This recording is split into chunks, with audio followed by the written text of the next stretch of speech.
Okay, thank you everybody for joining us today for this workshop on ChatGPT for language learning and teaching. My name is Lindsay Law. My pronouns are she, her, and I'm ALTEC's Engagement and Services Specialist. ALTEC is all about languages and the faculty who teach them. We provide a variety of programs, resources, and support to faculty teaching languages as well as students learning languages. To learn more, please visit our website, subscribe to our newsletter, or email us at altec@colorado.edu, and we will put links on how to do that in the chat for you all on Zoom. Today's workshop is titled ChatGPT for Language Learning and Teaching and is presented by Ayelen Costa. Aylen's pronouns are she, her. Ayelen recently finished her master's in French literature at CU Boulder and is now ALTEC's new Educational Services Coordinator. For those joining us via Zoom, we ask that you remain muted during the presentation and use the raise hand reaction or chat to ask questions in person. You're welcome to just raise your hand as well. Feel free to have your cameras on or off, whatever you prefer. We'll have plenty of time to talk through any of the questions that you guys may come up with. If you'd like to view closed captioning during the presentation, you can click the Show Captions button at the bottom of your toolbar in Zoom. Also, please note that this presentation is being recorded and will be posted on our website and YouTube channels. With that, I'll turn it over to Ayelen. Thank you, Lindsay. All right, hello. All right, so most of you all are on Zoom. We do have one human in person, so I'll kind of be, trying to look at everybody. But it is our first hybrid workshop that we're doing like this, so we'll see how it works and if we need to adapt anything for the future. And of course, they're drilling in the building right below us at this time, so that's really great. So I'm Ayelen, and today we'll be discussing and playing around with discussing ChatGPT and also playing around with it to see how we can use it as a language teaching and learning tool. So if you're here in person, make sure you have access to a laptop, which I see that you have. And obviously, if you're on Zoom, you'll at some point be in breakout rooms, and we'll have a second, like a second window open so that you can try some of these exercises. As Lindsay mentioned, she'll be monitoring the chat, making sure that your questions are addressed if there are any. And yeah, so let's get started. Our objectives for today, I would like for us to understand ChatGPT a little bit better. Obviously, some of us might have more or less knowledge about it to begin with. I would love for us to be playful in creating prompts, right? Try to revise them to get the answers that we're trying to get.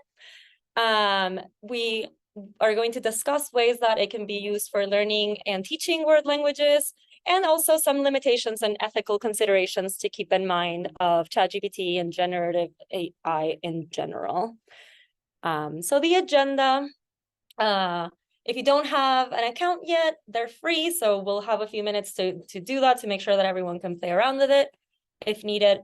We will talk about the general benefits of AI in education, applications for language learning and applications for language teaching. Again, limitations, ethical considerations, how to address some of them, and then we'll have some time for Q&A at the end.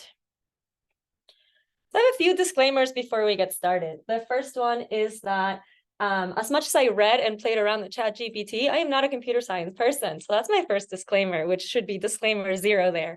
So if you have questions that I'm not able to answer, I would gladly look it up or ask someone who knows and get back to you.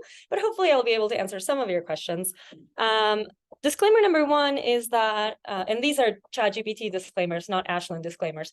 So disclaimer number 1 is that ChatGPT the proficiency of different languages might vary, and dialects too. In my experience, I've played around with it a lot in Spanish and French. Those are my languages.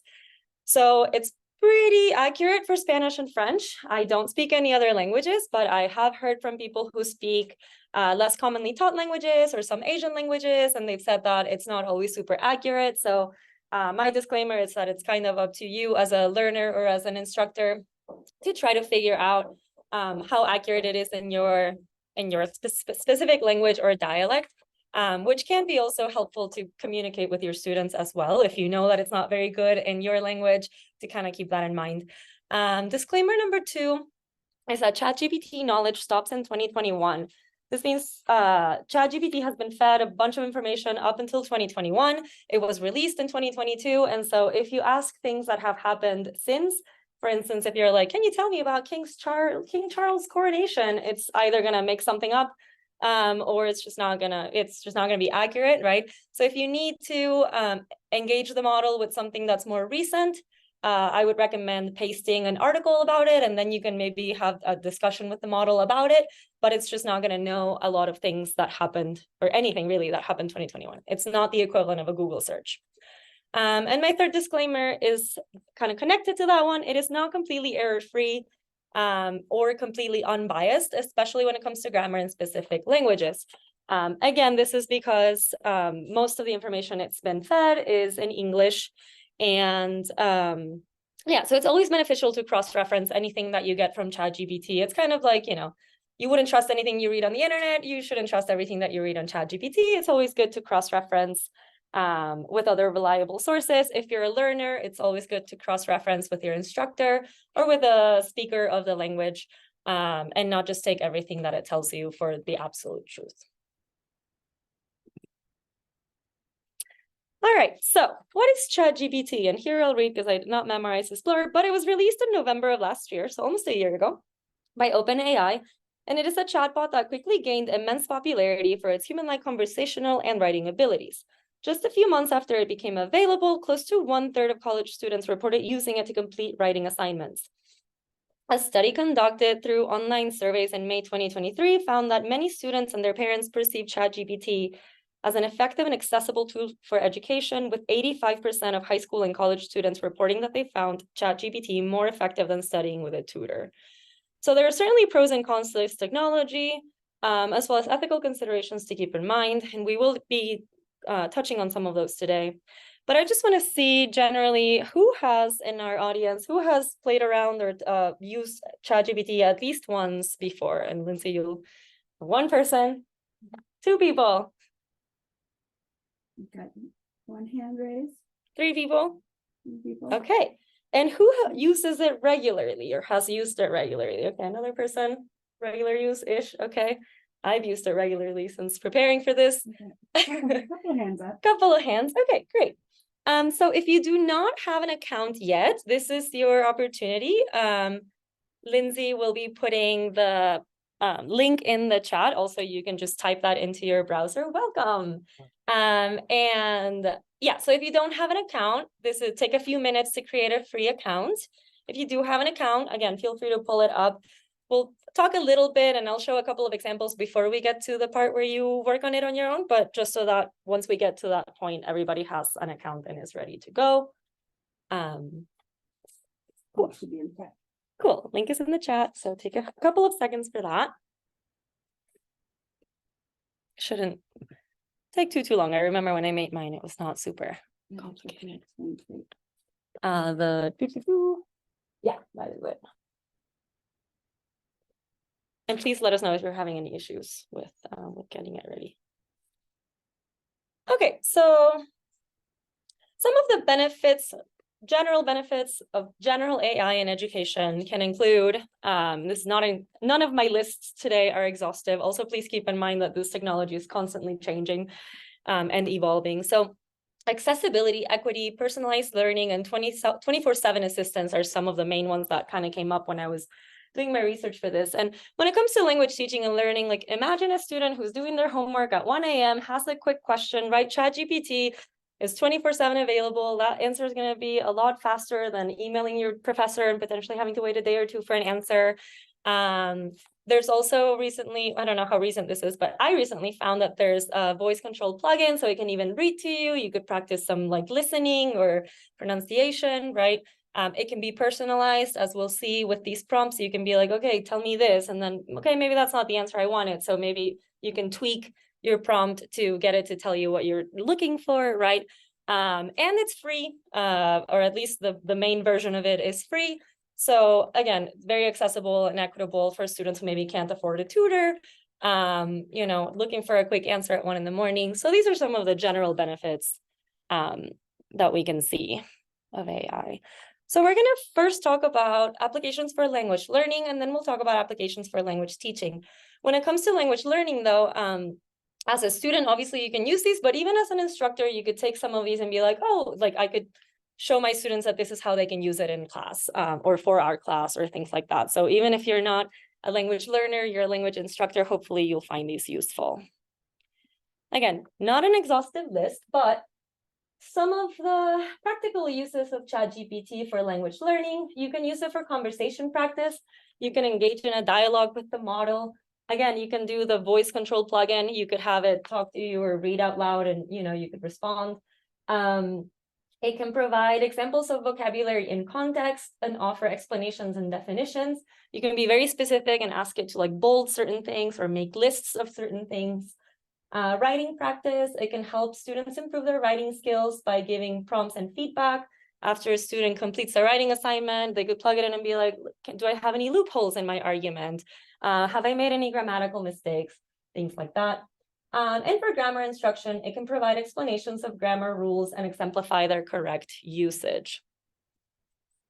So, and the slides will all be emailed after the presentation, by the way, if anyone just figured I should mention that. So for example, here's a prompt that I tried. This was actually yesterday. I like to point out that I say please and thank you because I don't know when these robots are going to take over the world, but you don't have to say please and thank you. It's up to you. So I like to start with please and usually end with thank you. So please explain the sentence structure of the French sentence "tu me manques" as if I were a beginner French learner. Please point out who the subject is as well as the verb and verb tense being used. So as you can see, and this is something that I'll try to make a point of today, it's like you want to be very specific. You want to give it an action. Here I'm saying like, who is the subject? What is the verb? What is the verb tense? I'm being very specific about the action. I'm trying to get it to perform. And I'm giving it some like a context or a role, right? Like I'm a beginner French learner. I'm explaining kind of where I'm coming from to try to get a very tailored answer. And this is what it told me.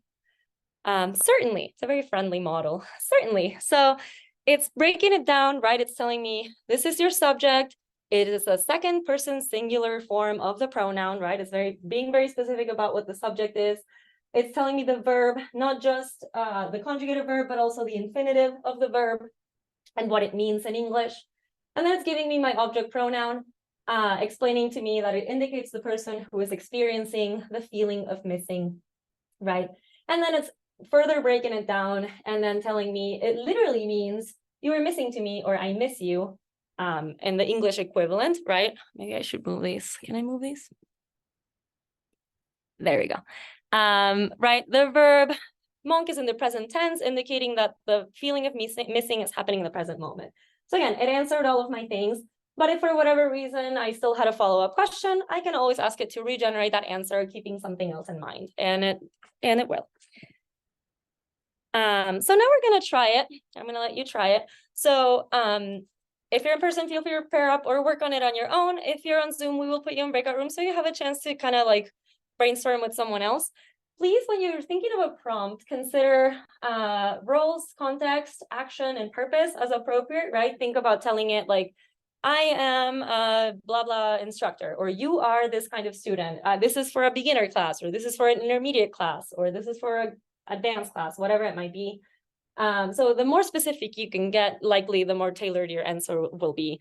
And then once it generates an answer, consider asking for revisions as needed, right? And then feel free to share your examples and insights, thoughts with the person that you are paired up with. So we will go in breakout rooms for 5 minutes.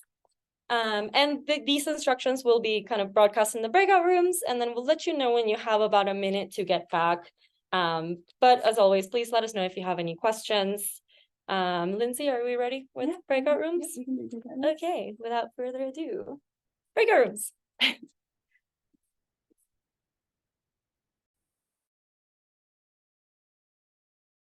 Yeah, it's interesting. Like it reads French pretty well. Spanish with a like European accent, it does pretty well. But then Spanish with a Latin American accent sounds really like robot-y. Okay, it looks like most people are back. Does anyone want to share their experience? Don't have to, but if anybody wanted to say anything, I figured I would give that opportunity.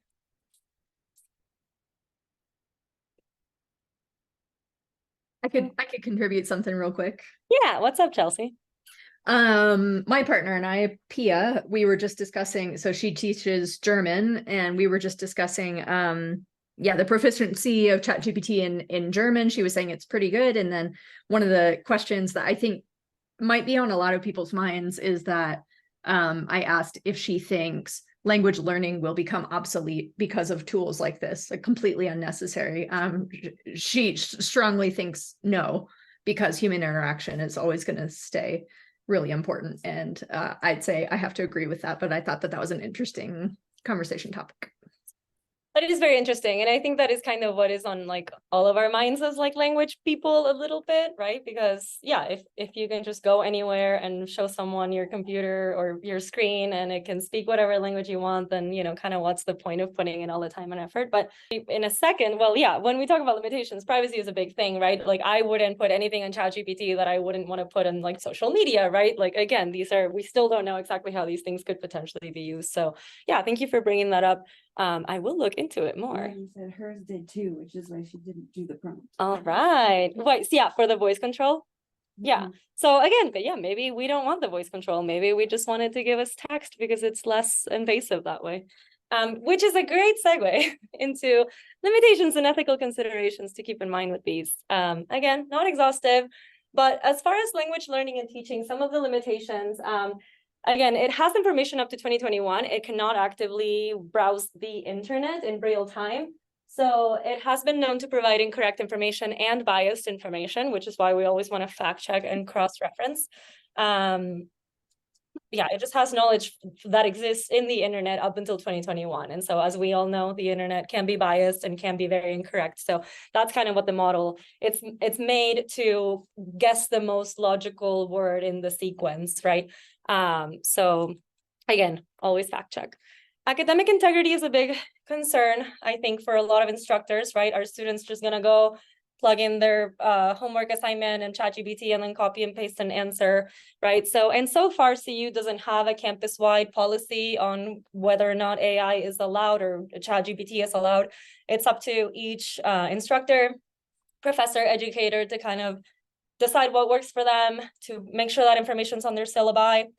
And to have, I do encourage everyone to have conversations with their students and dialogue. Like maybe it's okay if you're asking a question about grammar, but definitely not okay if you're just copying and pasting an answer and turning that in as if it is your own work, right? So kind of up to us to have those discussions and encourage everyone to be open and honest. Another limitation is on cultural knowledge and over-reliance on text, right? So definitely we still would like to encourage language learners to seek human assistance when you're practicing oral skills, for complex conversations, cultural concepts and contexts, or again, like maybe nuanced language things that it might not know about. Again, and depending on the language, it might have more or less information. Some broader ethical considerations are the carbon footprint of big, ginormous computers that are doing all of this, and also the digital labor market that sometimes exploits workers, right? Like there are people overseas who are putting all of this information into these models and are not always necessarily compensated fairly. So something to keep in mind. And as we were just talking about, privacy concerns is another ethical consideration or limitation, right? For me, as a general rule of thumb, I'm not going to give it my address, or I'm not going to give it anything that I wouldn't put on social media, right? If I'm just getting a quick warm-up activity for a class, that's one thing. But you know, you could potentially use it to be like, oh, here's my resume and help me write a cover letter, right? Maybe I would leave out like the very personal information that you wouldn't want the internet to have about you, things like that. Kelsey did also mention in the chat that going back to the voice setting, that there you can select a setting on it to only change info when you're using ChatGPT. Okay. In Chrome, if you hit the little ellipses next to the extension, that's where you find that. All right, thank you for that. Yeah, so kind of our last piece for today, I wanted us to have a chance to have these discussions, right? So for educators, I want you to think about like, how can you incorporate open discussions about the ethical use of ChatGPT or other tools like this in your classroom, and encourage critical thinking around these tools, right? Like what exercises do we think would be okay? what would not be okay, and how can we kind of encourage our students to have these conversations with us. And then for learners, I want you to think about for yourself, like, what is ethical usage of this technology in your language courses? What is okay to ask it to do for you or not do for you, or when is it okay to use it? So for Zoom participants, feel free to either type out your answers, raise your Zoom hand. We're a small group over here, so we can hear pretty well. Or if you're in person and you would like to say something, again, you can raise your actual hand, not your Zoom hand. But yeah, any thoughts, comments? Olga has a hand up. Olga.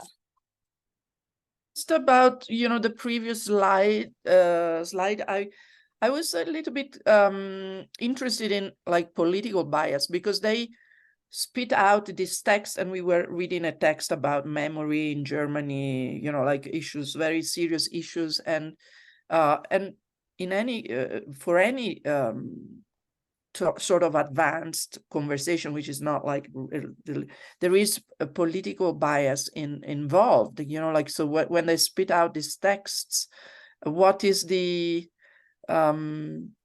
like, so I think in the cultural concerns also one should add, so where is this information coming from? What's the voice of this information? So that was just a little remark that I thought that was kind of interesting. Yeah. Because, yeah.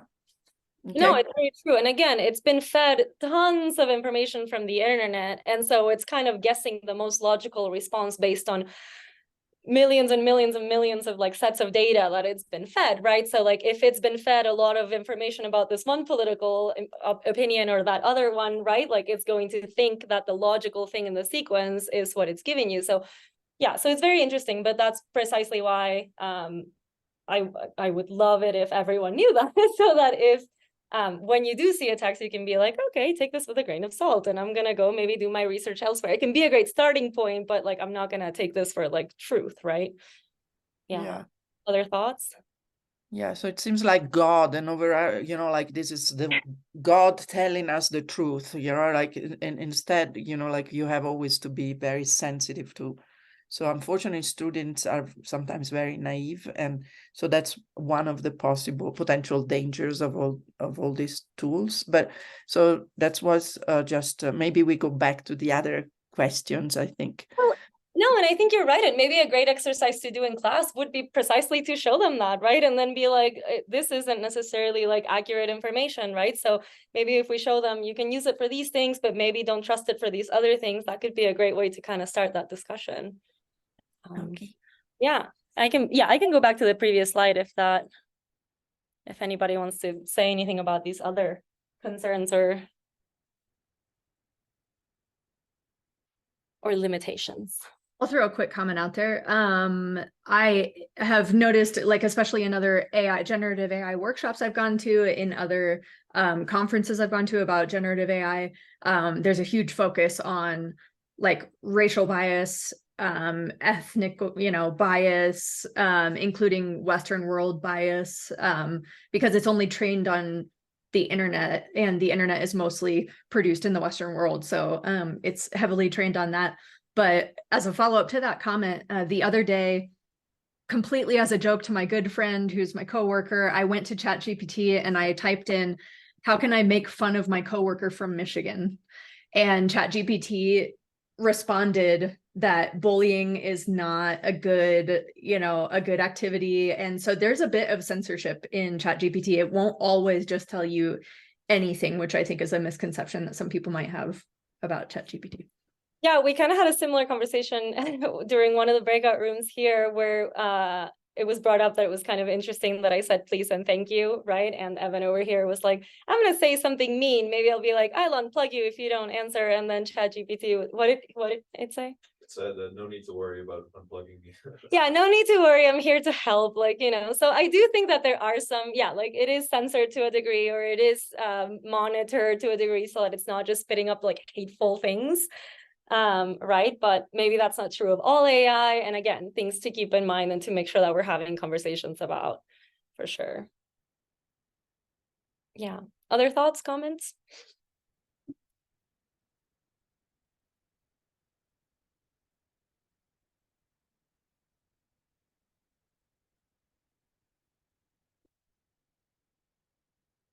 All right, well, let's see. Sorry, I had another little comment about the ability. So this was before something before, like the ability of students to, and even of us, of creating really thoughtful prompts to put in. You know, sometimes it can be very complex. The students don't necessarily, I mean, it seems very easy, like for the experiments that we did, and but you know, like just to get the right. So you actually need a sort of training, and sometimes the students are not capable of doing that, you know, like, and maybe so it also requires some thinking of what you are actually asking, you know. It's kind of interesting.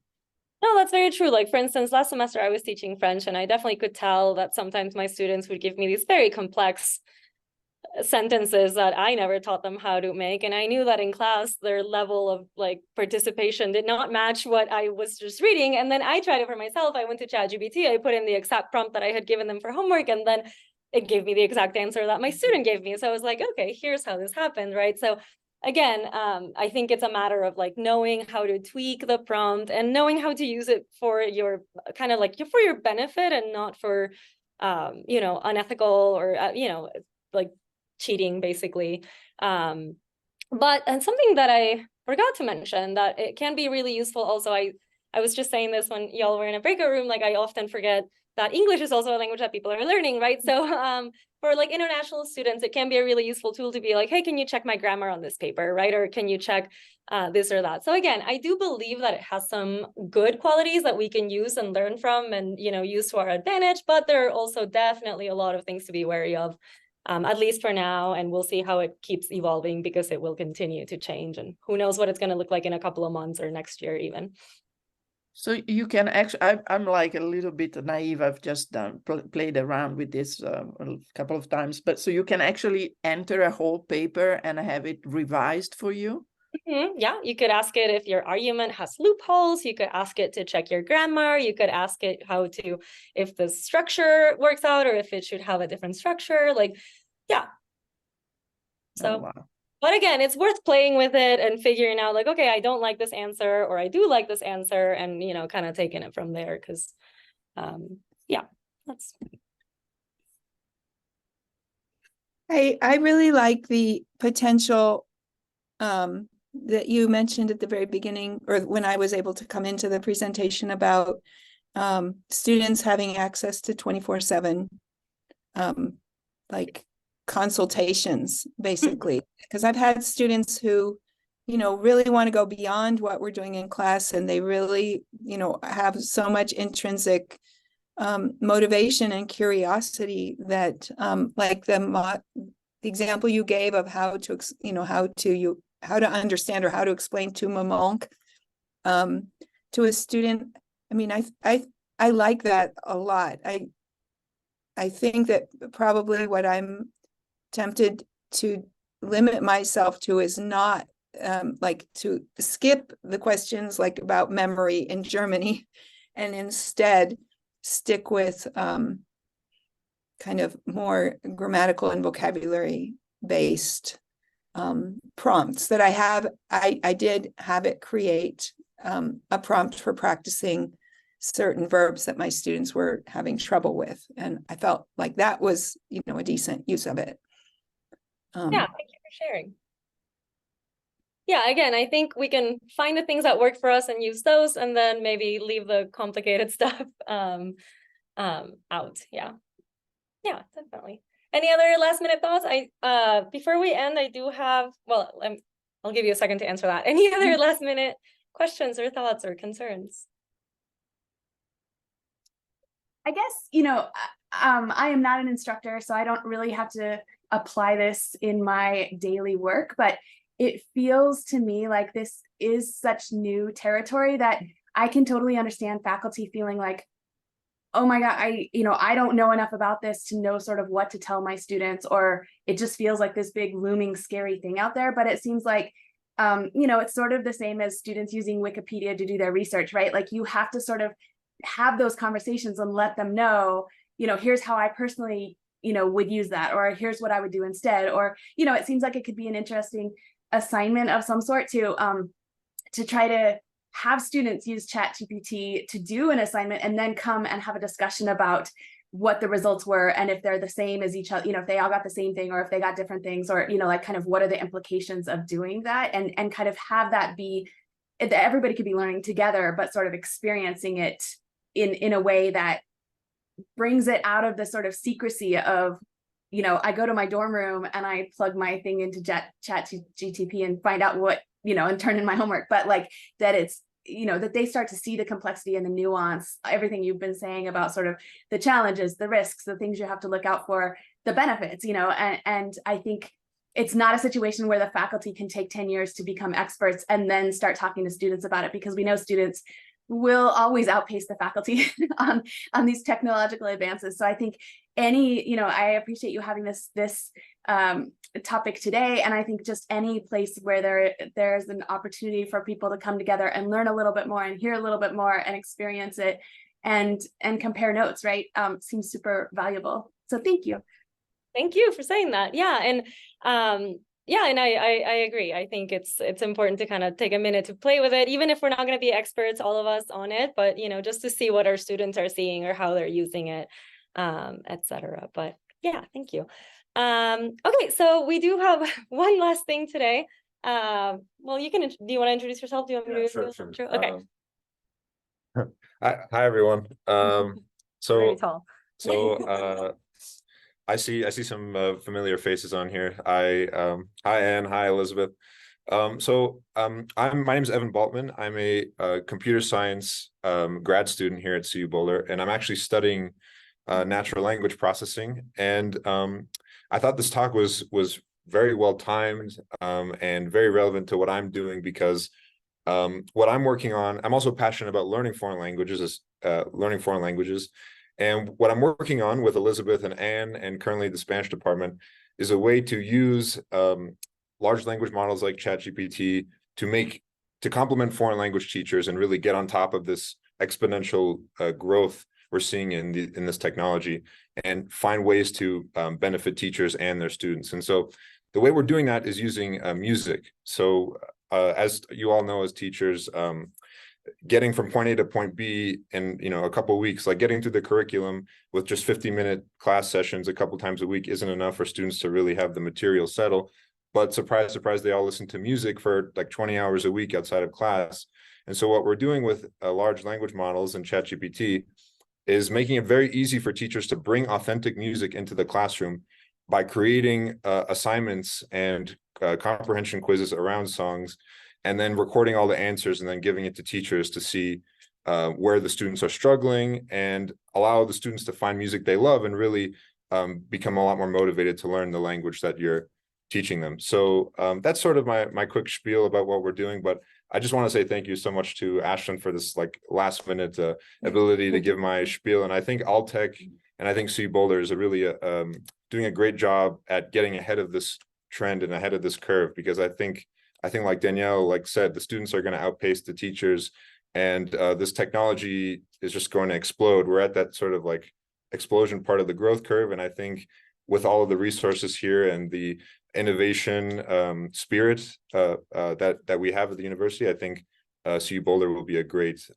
place to learn foreign languages, because we'll get on top of things. So thanks so much for the opportunity. And yeah, that's the website. You can put your email in the mailing list if you're interested, and we can get in touch. So thank you. Yeah, and then at the very bottom, there's his email if anybody would like to send a follow-up question or anything like that. So just to finish up, these are kind of like our takeaways from today. Right, we talked about what ChatGPT is, general benefits, applications for learning and teaching world languages, as well as limitations, ethical considerations, and how to address at least some of those concerns and move forward, right? So I really do encourage everyone, if you are an instructor, to kind of have these open and honest conversations with your students, to maybe encourage them to maybe try some stuff in class, or maybe if your language is a less commonly taught language, maybe you want to try it on your own and then be like, actually, this model is horrible with Quechua, so I'm not going to, I'm going to tell my students to stay away from it, right? Whatever it might need to be, I do encourage those open and honest conversations with students, and including information in your syllabus as much as possible. So I believe it's yeah, it's time. So thank you all so much for joining. If you have any, the slides will be emailed to everyone shortly, and the recording will be available soon, and hopefully early next week probably. So thank you all so much for coming. Here's my last little fun thing. I asked ChatGPT to say thank you in as many languages as it could, and we got 30 languages, and hopefully they're mostly correct. So thank you so much.